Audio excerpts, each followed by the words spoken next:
With the first pick in the 2017 NBA Draft, the Philadelphia 76ers select Markelle Fultz from the University of Washington.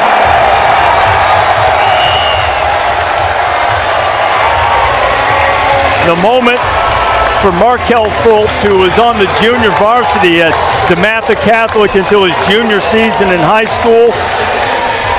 An avid BMX biker, and now he loves to throw caution to the wind, and now he's going to have to be daring enough to try to lift the 76ers into a winning culture. What are the Sixers getting from Fultz, Jay? Well, they're getting a guy who's got an NBA frame already. He's got great length, and he's a three-level scorer. He can score from deep, he can score in the middle game, and he can score at the rim. Great body balance. By far in this draft, the best pick-and-roll ball handler in the draft. He's essentially a James Harden clone on the offensive end. With the second pick in the 2017 NBA Draft, the Los Angeles Lakers select Lonzo Ball from UCLA.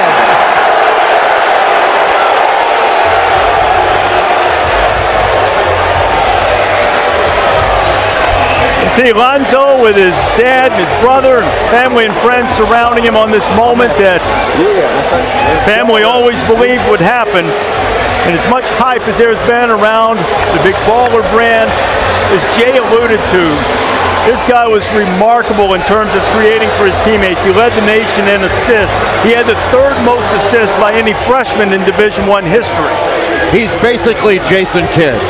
He's got that kind of size and length, and he's really incredible in transition. He gets up and down the floor. His ability to pass ahead is extraordinary. With the third pick in the 2017 NBA Draft, the Boston Celtics select Jason Tatum from Duke University.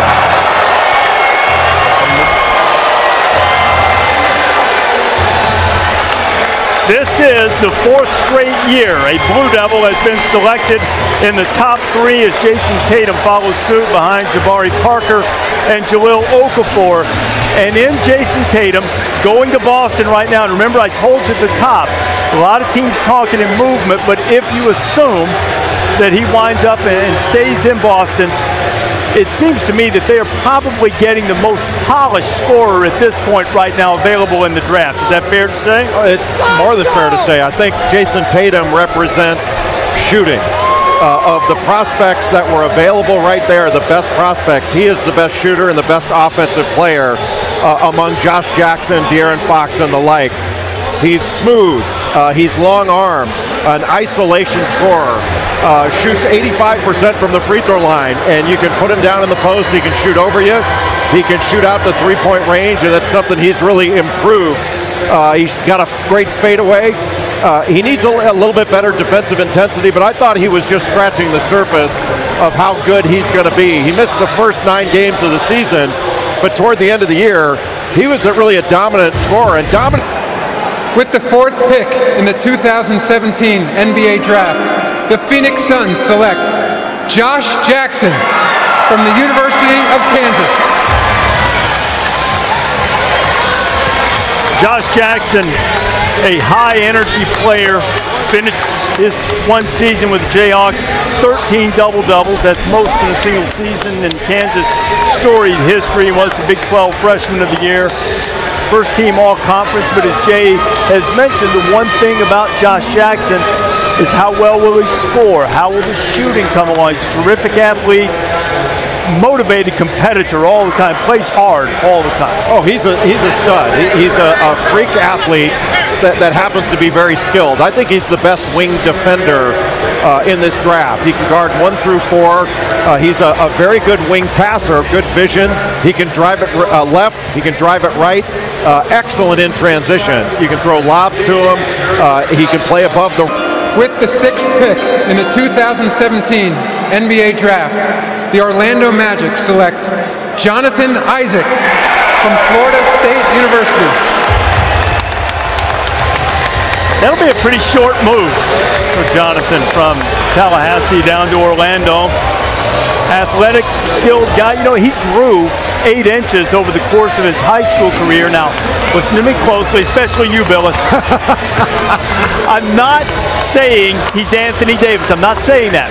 What I am saying is being a smaller guy for a long time, growing up, learning how to play guard, and then getting tall later in his career, there are some similarities in that aspect in the skill set that he could potentially bring to Orlando. Did I cover my bases well enough for you there? I didn't mean to throw you off for game like this. You're very sensitive. The sensitive Reese Davis, but Jonathan Isaac, obviously you can see he is rail thin. I mean, I don't think he even weighs 210 pounds right now, but he is very skilled, and he's a fluid shooter and a very mobile athlete that runs with really long strides, and he's got defensive versatility. He can block shots. He's got the athletic ability to guard multiple positions when he gets into the NBA and gets a little bit stronger, and he does need to get stronger. He's got good form, a little bit of a slow release. With the 8th pick in the 2017 NBA Draft, the New York Knicks select Frank Ntilikina from Strasbourg, France, in SIG basket. Frank Ntilikina from France. He turned pro at the age of 15, and a much more positive reaction in the building, perhaps learning from the Kristaps Porzingis reaction a couple of years ago. Is Ntilikina, who is still in the middle of his French League playoffs, in fact will leave in the wee hours this morning to get back for a decisive Game 5 in the playoffs, but wanted to be here for this moment. And the Knicks, because they go their own way all the time, they end the run on freshmen at the beginning of the draft. Although I guess Ntilikina, if he played college ball, would be about the same age anyway, right? He would be a freshman, yeah. So, Ntilikina going to the New York Knicks. He's the MVP at the FIBA Under-18 Championships. Averaged about 15 points, 4 assists per game.